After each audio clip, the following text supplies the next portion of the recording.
le risque entre la santé et la qualité de l'air extérieur est aujourd'hui appréhendé quasiment de la même manière que ce qui concerne la pollution de l'air intérieur. Ce n'était pas le cas il y a quelques années. Cette inquiétude est alimentée par le manque d'informations. C'est parce que la plupart des parents ne se sentent pas capables d'accéder à une information qui leur dirait « oui, la qualité de l'air dans l'école de votre enfant est bonne, elle est moyenne ou elle est négative », comme outil dont on dispose aujourd'hui, par exemple en Ile-de-France avec Airparif sur la qualité de l'air extérieur, c'est parce qu'on se sent mal informé que l'inquiétude augmente.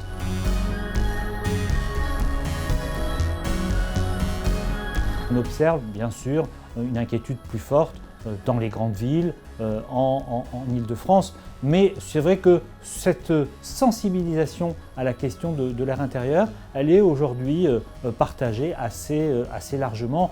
Je dirais que forcément l'actualité récente avec les risques liés à Notre-Dame, les fermetures d'écoles, a pu aussi augmenter cette sensibilisation.